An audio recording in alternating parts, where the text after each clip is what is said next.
تو شہادت وہ عظیم درجہ، وہ عظیم مرتبہ ہے کہ جس کے لیے حضرت قاسم چچا جان سے فرماتے ہیں حضرت امام حسین علیہ السلام سے کہ چچا جان میں موت کو شہد سے زیادہ شیریں پاتا ہوں، اور حضرت علی اکبر نے فرمایا کہ الاسنا الحق، بابا جان کیا ہم حق پر نہیں ہیں؟ اور جب امام حسین علیہ السلام نے فرمایا کہ بیٹا بے شک ہم حق پر ہیں، تو حضرت علی اکبر نے فرمایا کہ بابا جان پھر فرق کیا پڑتا ہے، ہم موت پر جا پڑے یا موت ہم پر آ پڑے؟ یہ وہی منزل شہادت ہے جس کے لیے امام سید سجاد دربار یزید میں کھڑے ہو کر کہتے ہیں کہ تو ہمیں قتل ہونے سے کیا ڈراتا ہے؟ قتل ہونا تو ہماری عادت ہے اور شہادت ہماری کرامت ہے۔ یہ وہی شہادت کی موت ہے جس کے لیے قرآن مجید خود گواہی دے رہا ہے کہ جو اللہ کی راہ میں مارے جائیں انہیں مردہ نہ کہنا، وہ زندہ ہیں، وہ اللہ کی بارگاہ سے اپنا رزق حاصل کر رہے ہیں۔ تو شہادت یقیناً بہت عظیم منزل اور معراج ہے، اور اس کو عظیم درجے پر پہنچایا امام علی مقام امام حسین علیہ السلام نے۔ اس لیے کہ جب کربلا کے شہداء کی بات ہوا کرتی ہے تو ہم دیکھتے ہیں کہ جہاں پر موت بھی پریشان نظر آتی ہے، انسان تو انسان جہاں پر موت پریشان نظر آتی ہے، وہاں پر کربلا کے ہمیں چاہے وہ 6 مہینے کا بچہ ہو، چاہے وہ حضرت علی اکبر ہو، چاہے وہ حضرت عباس ہو، چاہے وہ حضرت حبیب ابن مظاہر ہو، چاہے حضرت زہیر ابن قین ہو، چاہے خود سید الشہداء امام حسین علیہ السلام ہو۔ اور میں ایک واقعے کا تذکرہ کرنا چاہتی ہوں کہ کس طریقے سے کربلا والوں نے شہادت کو قبول کیا ہے۔ حضرت حر، اپنے دل پر ہاتھ رکھ کر جواب دیجیے گا، کیا حر سے بڑھ کر کوئی گنہ گار تھا؟ کیا کوئی خطا کار تھا؟ اس لیے کہ امام علی مقام کو مقتل کربلا میں لانے والے حر تھے۔ شب عاشور کی بات ہوتی ہے تو حر کے بھائی نے دیکھا کہ حر کبھی خیمے میں جاتے ہیں، کبھی خیمے سے باہر نکلتے ہیں، ایک اضطراب ان کے اوپر طاری ہے۔ حر کے بھائی نے کہا کہ اتنے بڑے سپہ سالار ہو تم، کل کی جنگ کیا ہے؟ وہ 3 دن کے بھوکے پیاسے ہیں، ہم سیر و سیراب ہیں، 2-4 گھنٹوں کی بات ہوگی۔ حر نے اپنے بھائی کو ساتھ لیا اور کہا کہ آؤ میں تمہیں کچھ سنواتا ہوں۔ لے کر دریا کی ترائی پر گئے، اور جب دریا کی ترائی پہ گئے تو وہاں پر ہوا کے جھونکے جو آ رہے تھے اس میں حسین کے پیاسے بچوں کی صدائے العطش آ رہی تھی۔ حر نے اپنے بھائی سے کہا کچھ یاد ہے؟ حسین نے کل ہم کو بھی سیراب کیا تھا، ہمارے جانوروں کو بھی سیراب کیا تھا، آج حسین کے خیمے میں چھوٹے چھوٹے بچے پیاسے ہیں۔ بس دل کو منقلب ہونے کے لیے کسی واعظ و نصیحت کی ضرورت نہیں ہوتی، کسی بہت لمبے چوڑے بیان کی ضرورت نہیں ہوتی، صرف ایک لمحہ کافی ہوا کرتا ہے۔ حر نے لشکر یزید چھوڑا، حر کے بھائی نے لشکر یزید چھوڑا، حر کے بیٹے نے لشکر یزید چھوڑا، اور حر کے غلام نے لشکر یزید چھوڑا۔ ایک جانب موت تھی، دوسری جانب زندگی تھی، ایک جانب بھوک و پیاس تھی، دوسری جانب سیر و سرابی تھی، ایک جانب نہتہ لشکر تھا، دوسری جانب تمام تر اسلحہ جات موجود تھے، اور حر باوجود اس کے ایک بڑے عہدے پر موجود تھا، لیکن اپنی تمام تر آسائشات، تمام تر مراعات کو ایک ٹھوکر مارتا ہے اور امام علی مقام علیہ السلام کے طرف جاتا ہے۔ اور امام حسین علیہ السلام جب حر کے آنے کی خبر ملی ہے تو امام حسین علیہ السلام نے حر کو آگے بڑھ کر سینے سے لگایا اور کہا کہ حر نے جس وقت، کیونکہ حر ایک مجرم کی طرح گئے تھے، آسی کی طرح گئے تھے، لیکن کیونکہ حسین ابن علی رحمۃ العالمین صلی اللہ علیہ وآلہ وسلم کے نواسے تھے، لہٰذا امام علی مقام نے آگے بڑھ کر حر کو سینے سے لگایا، اور جب حر گھوڑے سے نیچے گرے ہیں، مقتل میں جب گئے ہیں اور گھوڑے سے نیچے گرے ہیں، تو اس وقت امام علی مقام نہ صرف یہ کہ حر کے سرہانے پہنچے بلکہ اپنی ماں فاطمہ زہرا کا رومال بھی پیشانی حر پر باندھا۔ تو یہ ایک عظیم مثال نظر آتی ہے۔ کیا بات! اب سب یہ جو قرآن مجید ارشاد فرما رہا ہے کہ اسے مردہ نہ کہو، بڑی وضاحت اور صراحت کے ساتھ، کہ تمہیں اس کا شعور نہیں ہے، بہت بڑی بات ہے۔ کیا اس سے مراد کیا ہے، اس کا مفہوم کیا ہے؟ جی بسم اللہ الرحمن الرحیم۔ قرآن پاک میں 2 مقامات پر ہے کہ وَلَا تَقُولُوا لِمَن يُقْتَلُ فِي سَبِيلِ اللَّهِ أَمْوَاتٌ، اور ایک مقام پر ہے وَلَا تَحْسَبَنَّ الَّذِينَ قُتِلُوا فِي سَبِيلِ اللَّهِ أَمْوَاتًا۔ تو ایک مقام پر ہمیں شان نزول یہ ملتا ہے کہ کچھ لوگوں نے خیال یہ کیا کہ ہمارے بھائی شہید ہو گئے، ہمارے درمیان سے چلے گئے، اور اب جو ہم نعمتوں سے سرفراز ہو رہے ہیں وہ اس سے محروم ہو گئے۔ تو اللہ تبارک و تعالیٰ نے یہ آیت نازل فرمائی کہ تم انہیں مردہ خیال نہ کرو، وہ زندہ ہیں، اور ایسے زندہ ہیں کہ بل احیاء عند ربہم یرزقون۔ تم دنیاوی نعمتوں کی بات کرتے ہو، اللہ تبارک و تعالیٰ ان کی اپنے ہاں مہمان نوازی فرما رہا ہے۔ ایک بات تو یہ ہو گئی۔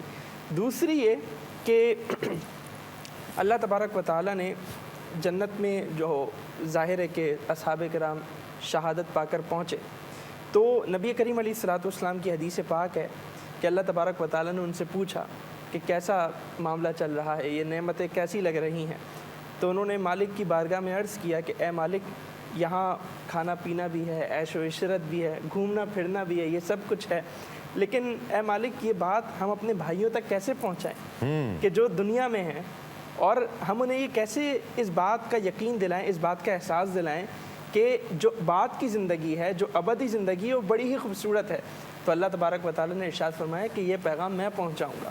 تو اللہ تبارک و تعالیٰ نے قرآن میں ارشاد فرمایا کہ تم اپنے بھائیوں کو مردہ نہ کہو، بلکہ کہنا تو دور گمان بھی نہ کرو۔ ایک مقام پہ فرمایا لا تقولو کہ نہ کہو، اور ایک مقام پہ فرمایا لا تحسبن کہ گمان تک نہ کرو۔ تو یہ جو ہے نا شہادت، یہ شہادت ہے کہ اس کے بعد بندے کو ایک ابدی زندگی مل جاتی ہے۔ اور علماء نے لکھا کہ شہید کی جو حیات ہے، اللہ فرما رہے ہیں تم شعور نہیں رکھتے، تو ہم واقعتاً شعور نہیں رکھتے، وہ اللہ تبارک و تعالیٰ جانے کہ وہ زندگی کیسی ہے، لیکن اتنا ضرور ہے کہ ان شہداء کی جو قبریں ہیں ان کے اندر ان کے اجسام سلامت ہے، اور یہ تاریخ سے ثابت ہے، کتنی ہی قبریں کھلیں اور ہمیں اجسام جو ہے وہ سلامت نظر آئے۔ اور اسی طرح مجھے ایک اور روایت یاد آ رہی ہے، حدیث پاک میں ہے کہ ایک شخص جنت میں، اللہ تبارک و تعالیٰ نے اس سے پوچھا کہ یہاں جو مقام تمہیں ملا ہے تم اسے کیسا دیکھتے ہو؟ تو اس نے عرض کی مالک یہ مقام بہت عظیم ہے۔ تو اللہ تبارک و تعالیٰ نے ارشاد فرمایا کیا کوئی اور بھی تمنا ہے؟ تو اس نے کہا ہاں مالک ایک تمنا ہے، وہ یہ کہ میں دوبارہ دنیا میں زندہ ہو کر بھیجا جاؤں اور میں شہید ہو جاؤں۔ تو یہ شہادت ہے کہ جس کی آرزو کی جاتی ہے۔ یعنی آپ ذرا غور تو کریں کہ شہید پر جو تکلیف ہے، موت کی جو تکلیف ہے، جو نزع کی سختی ہے، وہ اسے برداشت نہیں کرنی۔ بے شک ملائکہ شہید کا مطلب ایک مطلب یہ بھی ہوتا ہے حاضری، تو شہید کو شہید اس لیے کہتے ہیں کیونکہ اس کی شہادت کے وقت ملائکہ حاضر ہوتے ہیں۔ شہید کا ایک مطلب ہوتا ہے حاضری، تو شہید کو شہید اس لیے کہتے ہیں کہ وہ ڈائریکٹ اللہ کی بارگاہ میں حاضر ہوتا ہے۔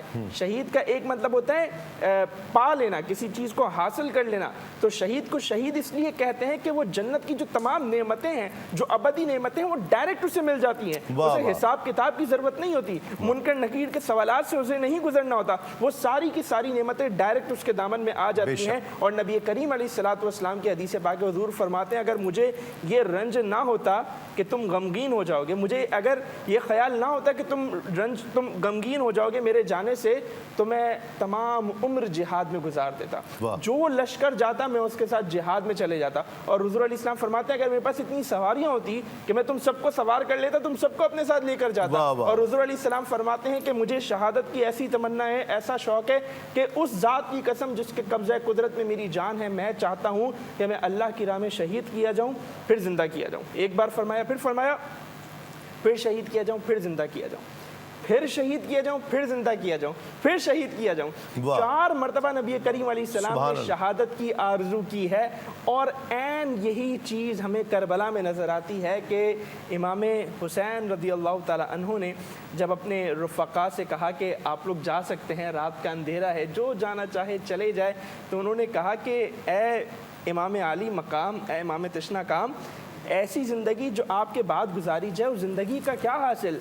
ہم تو اس بات پر یقین رکھتے ہیں کہ ہمارا سب کچھ آپ پر قربان ہے، اور اگر ہم شہید کیے جائیں تو ہم یہ آرزو رکھیں گے کہ ہم پھر زندہ ہوں، پھر شہید کیے جائیں، اور ہمیں جلایا جائے اور ہماری راکھ 70 مرتبہ اڑے، اس کے بعد بھی ہم باز نہیں آئیں گے۔ کیونکہ شہادت کے بعد کا جو مقام ہے، شہادت کے بعد کا جو درجہ ہے نا، وہ سب جانتے ہیں۔ میں ایک چھوٹی سی ایک مثال پیش کرتا ہوں۔ بدر کے موقع پر ایک صحابی تھے حضرت عمیر، وہ بدر کے موقع پر کھجوریں کھا رہے تھے، اپنے ترکش سے نکال کر کھجوریں کھا رہے ہیں۔ اچانک خیال آیا کہ میں کھجوریں کھانے میں وقت کیوں ضائع کر رہا ہوں، فوراً تلوار لی، میدان جنگ میں کود پڑے اور شہید ہو گئے۔ اور اسی طرح ایک عرابی کا مجھے واقعہ یاد آ رہا ہے۔ ایک عرابی نبی کریم علیہ السلام کی بارگاہ میں حاضر ہوا، ایمان لے آیا، ایمان اس نے قبول کیا، اور وہ اس کا کام یہ تھا، اس کی ڈیوٹی یہ تھی کہ جو جنگ پر لوگ جاتے تھے تو وہ ان کے پیچھے پیچھے رہتا تھا حفاظت کے لیے۔ تو ایک بار ایسا ہوا کہ جنگ ہوئی، کچھ مال غنیمت آیا، نبی کریم علیہ السلام نے اسے صحابہ کو دیا اور کہا، فرمایا کہ اسے دے دینا، اس اعرابی کو دے دینا۔ صحابہ نے اس اعرابی کو دیا تو حضور علیہ السلام کی بارگاہ میں آیا، عرض کی، یا رسول اللہ، میں نے ایمان اس لیے تو قبول نہیں کیا تھا کہ میں یہ چیزیں حاصل کروں، ایمان تو میں نے اس لیے قبول کیا تھا کہ میرے یہاں تیر لگے اور میں اللہ کی راہ میں شہید ہو جاؤں۔ جنگ ہوتی ہے، اس کے یہاں پر تیر لگتا ہے، حضور علیہ السلام فرماتے دیکھو اس کی خواہش پوری ہو۔ کیا بات! ڈاکٹر صاحب، آقا علیہ السلام نے خود، جس طرح حافظ صاحب نے بھی فرمایا کہ شہادت کی آپ خود تمنا فرمایا کرتے، اور جب اس کا اظہار فرماتے تو اپنے آقا کو دیکھ کر صحابہ کرام برانگیختہ ہوتے اس جذبے کے لیے شہادت کے، اور اہل بیت اطہار میں بھی یہی جذبہ پھر بدرجہ اتم ہم دیکھ رہے ہیں۔ تمام صحابہ، گویا یہ آقا علیہ السلام کی اپنی خواہش اور تمنا کو دیکھ کر صحابہ کرام، اہل بیت میں یہ جذبہ پیدا ہو رہا ہے۔ اعوذ باللہ من الشیطان الرجیم، بسم اللہ الرحمن الرحیم، وَلَا يَصَلِّ وَسَلِّمْ دَائِمًا أَبَدًا عَلَىٰ حَبِيبِكَ خَيْرِ الْخَلْقِ كُلِّهِمْ یا ربی بالمصطفیٰ بلغ مقاصدنا واغفر لنا ما مضى یا واسع الکرم۔ اصل میں فلسفہ شہادت کو آپ نے سرنامہ کلام میں، اور ہماری بہن نے، اور ہمارے علامہ صاحب، انہوں نے قرآن و حدیث کے حوالے سے جس طرح سے بیان کیا ہے، اس کے پس منظر میں وہی تربیت ہے جو رسول کریم صلی اللہ علیہ وسلم کی تربیت تھی صحابہ کرام کے لیے۔ ظاہر ہے کہ جنگ و جدل تو عام سی بات تھی عرب کے لیے، اور عام سے معاشرے میں ایک معمولی سی بکری کے لیے کئی لوگوں کو ذبح کر دیتے تھے، یہ مزاج تھا عرب کا۔ جی ہاں۔ لیکن رسول کریم صلی اللہ علیہ وسلم نے حیات کو موت میں تبدیل کر کے مقصدیت بتلا دی۔ ہائے ہائے ہائے، کیا خوب، کیا خوبصورت بات! واہ! یہ سمجھ لیجئے کہ سب کچھ بظاہر وہی ہے، وہی گلا ہے، وہی نیزہ ہے، وہی بھالا ہے، وہی تلوار ہے، وہی جنون ہے، وہی عرب کی عصبیت ہے، لیکن اب یہ عصبیت لات، منات، عزا، حبل کے لیے نہیں ہے، یہ عصبیت میرے رب کی طرف سے میرے رسول کی محبت، اہل بیت کی ذات پر قربانی دینے کے لیے ہے۔ واہ واہ! اور جب یہ کیفیت آ جائے تو پھر احادیث میں آتا ہے کہ ان شہداء کی ارواح کس طریقے سے جنتوں میں رہتی ہے، جس طرح سے وہ میرا رب چاہتا ہے، اس طریقے سے ان کی ارواح کو صرف اس حد تک نہیں کہ وہ قبروں تک ہو، بلکہ ابن قیم الجوزی کا ایک پورا باب ہے کہ شہداء کی ارواح کس طرح سے لوگوں سے رابطہ رکھتی ہیں، ان کی مدد کرتی ہیں۔ اللہ! اب ایک عام شہید، شہداء کے اقسام ہیں جو گفتگو کی، ابھی میں اس طرف جاؤں گا، بات دوسری طرف نکل جائے گی۔ اگر ایک عام شہید کا یہ رتبہ ہے تو اس شہید کا کیا رتبہ ہوگا جو دوش مبارک پر سوار ہو؟ اللہ! اس شہید کا کیا رتبہ ہوگا کہ جس کے حلقوم کو میرے پیارے نبی نے اپنی محبتوں کے ساتھ چوما ہو؟ اللہ! اور اس ذات کا یا ذوات قدسیہ کا یا انفاس قدسیہ کا جن میں یہ 72 نفوس نظر آتے ہیں، اور یہ ہمیں ایسی کیفیات میں نظر آتے ہیں کہ رکو، تم جنگ نہ کرو، ہمیں آج کی شب گزارنے دو۔ انہیں یہ پتہ ہے کہ اس کے بعد کیا ہونا ہے، انہیں یہ بھی پتہ ہے کہ وہ مدینے سے چل رہے ہیں تو کیا ہو رہا ہے، انہیں یہ بھی پتہ ہے کہ ہر قدم پر جہاں جہاں وہ جا رہے ہیں یہ اللہ والے، اللہ اس کے رسول کی محبت کو اور اپنی ذات کو ان کی قدموں پر، حضور کے قدموں پر نثار کرنے کے لیے جا رہے ہیں، لیکن انہیں ایک پل کے لیے بھی کہیں تردد نہیں ہوتا، کیونکہ انہیں یہ معلوم ہے کہ یہ حیات فنا کی کیفیت کو میں حیات بقا کی طرف لے جا رہا ہوں۔ واہ واہ واہ! سبحان اللہ! حضرت خواجہ معین الدین چشتی رحمۃ اللہ تعالیٰ علیہ نے یہ فرمایا کہ شہید کی زندگی کو کوئی سمجھ ہی نہیں سکا۔ اللہ اکبر! شعور ہی نہیں، کسی شعور کو اس لیے نہیں ہے شعور کہ بقول حضرت تفسیر مدارک نصفی وہ لکھتے ہیں کہ شہید کی کسی ایک کیفیت کو بھی کہ جو اس کے خون کا پہلا قطرہ گرتا ہے، اس قطرے کی جو تمازت ہے، حدت ہے، اس حدت کو بھی کوئی شخص اس زمین کا تمام لوگ جمع ہو جائے تب بھی نہیں پا سکتے، کیونکہ وہ نعمت ایسی ہو جاتی ہے کہ اس کو یا تو فرشتے دیکھ رہے ہوتے ہیں یا رب کی بارگاہ کے اندر جب اس کی شہادت ہو رہی ہوتی ہے، اور اس خون کی کیفیت میں وہ رب وہ کے سامنے لذت ہی بات اور ہوتا ہے۔ تو وہ کیفیت ہی الگ ہے۔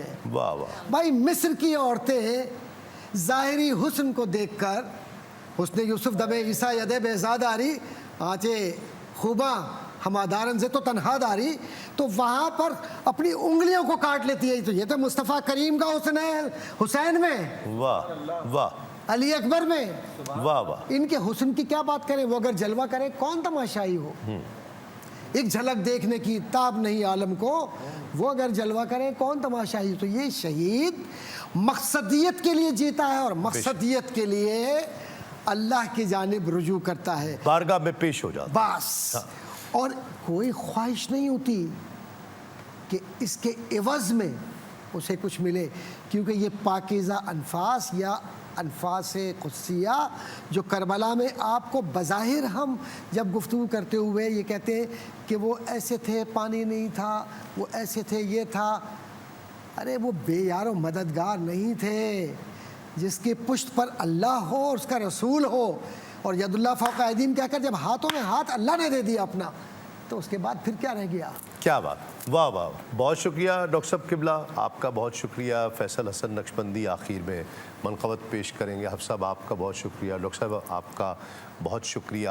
شہید مرتے، آپ کا بھی بہت شکریہ۔ اتنے حسین انداز سے آپ فلسفہ شہادت کو عقیدت کے ساتھ بیان کر رہے ہیں، کیونکہ یہ عقیدت ہو تو پھر نسبت اور اثر ہوتا ہے۔ ناظرین کرام، شہید مرتے نہیں اور حسین جیسے شہید مرتے نہیں اور حسین جیسے شہید، ہم اس یقین کو حق آگہی سمجھتے ہیں، بے شک۔ ہماری پلکوں پہ آنسو نہیں چراغاں ہے، ہماری پلکوں پہ آنسو نہیں چراغاں ہے، غم حسین کو ہم روشنی سمجھتے ہیں، بے شک۔ غم حسین کو ہم روشنی سمجھتے ہیں۔ یہ تمنا رکھنا اس لیے کہ قرآن مجید نے شہادت کو بہت بڑا مقام اور درجہ عطا کیا۔ نبیین صدیقین کے بعد نبی تو کوئی ہو نہیں سکتا، اب نبی آخر الزمان صلی اللہ علیہ وآلہ وسلم کی بعثت مبارکہ کے ساتھ ہی سلسلہ نبوت ہر اعتبار سے ختم ہو گیا۔